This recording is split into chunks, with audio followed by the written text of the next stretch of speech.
Ici, dans notre propre pays, l'ambassadrice israélienne a taxé de terroristes tous ceux qui ont été tués lundi, y compris les enfants et les bébés. Alors j'ai entendu, Monsieur le ministre, que vous l'avez convoqué. Convoquer, c'est bien, mais je crois qu'il faut aller plus loin que ça. Nous estimons avec le PTB qu'il est temps d'expulser cette ambassadrice pour de tels propos. Chers collègues, permettez-moi d'abord d'exprimer toute ma solidarité avec le peuple palestinien qui souffre beaucoup aujourd'hui. Et, Monsieur le ministre, j'aurais voulu vous interpeller sur cette situation intenable. Situation intenable dans la bande de Gaza, où des manifestants pacifistes se sont fait tirer dessus par des snipers avec des balles exprès pour faire mal, pour déchirer les os, pour déchirer les muscles par l'État israélien. Et chers collègues, une fois de plus, nous ne pouvons que dénoncer l'hypocrisie de la communauté internationale et plus particulièrement de l'Europe et de la Belgique. N'importe quel autre pays au monde aurait fait le quart de la moitié de ce que fait Israël, on aurait déjà appliqué un embargo. N'importe quel autre pays du monde aurait été chercher une telle répression, appliquer une telle répression, qui aurait déjà eu des motions et des sanctions. Mais non, quand il s'agit d'Israël, on se tait.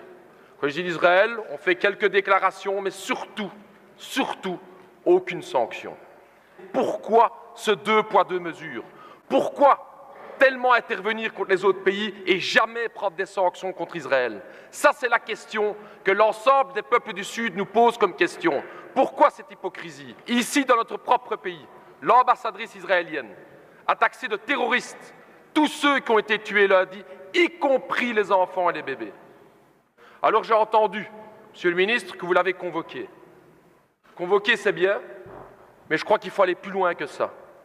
Nous estimons avec le PTB qu'il est temps d'expulser cette ambassadrice pour de tels propos. Lorsque le peuple sud-africain se battait pour l'égalité des droits, ils sont battus contre l'apartheid, comme l'apartheid aujourd'hui existe en Israël. Seules des sanctions internationales et la lutte du peuple sud-africain ont permis de lever l'apartheid dans ce pays. Il n'y a pas d'égalité entre le colonisé et le colonisateur, comme il n'y avait pas d'égalité entre le peuple noir en Afrique du Sud et l'État sud-africain. C'est ça la question, c'est ça l'hypocrisie dans laquelle on est. Il n'y a pas deux côtés à voir. Il est temps de prendre parti. Et prendre parti, vous le savez tous ici, et c'est ça l'hypocrisie. Du côté des partis de droite, c'est que Israël n'entendra aucun autre message que la pression économique ou la pression militaire, mais vous le savez très bien, maintenant qu'ils ont l'appui des États-Unis, ils s'en foutent complètement des petites déclarations, vous le savez. Et c'est ça qui est hypocrite, un petit fax qu'on envoie, une petite convocation. Il est temps de prendre des mesures aujourd'hui, parce qu'il y a un peuple palestinien dans la bande de Gaza. 95% de l'eau n'est pas potable. Que ferions-nous? Que ferions-nous si nous étions là?